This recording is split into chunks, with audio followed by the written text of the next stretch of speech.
எம்ஜிஆர் வந்து 77ல முதலமைச்சர் ஆறாரு. 77 வரை எம்ஜிஆர் சினிமாவில் நடிச்சுட்டு தான் இருந்தாரு. இப்போ சினிமா முதலமைச்சர் ஆனோடனே அவர் சினிமா விட்டுறாரு.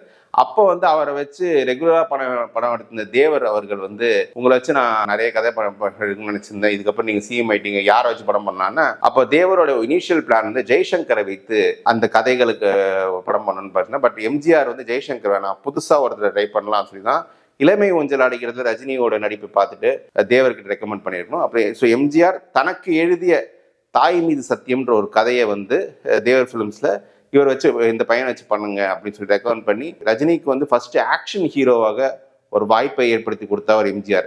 இன்னைக்கு வந்து எம்ஜிஆர் ரஜினியை தோட்டத்தை கூப்பிட்டு அடிச்சாரு, ரஜினியை கண்டாலே எம்ஜிஆருக்கு பிடிக்காது அப்படின்னு ஒரு பொய் பிரச்சாரம் நடந்துருச்சு. பட் உண்மையில வந்து எம்ஜிஆர் வந்து ரஜினியோட கரியர்ல வந்து பெரிய அளவுக்கு ஒரு ஆரம்ப காலத்துல ஒரு திறமையை பார்த்து ஒரு வாய்ப்புகளை கொடுத்தது நிறைய பேர்ல எம்ஜிஆர் ஒன்று.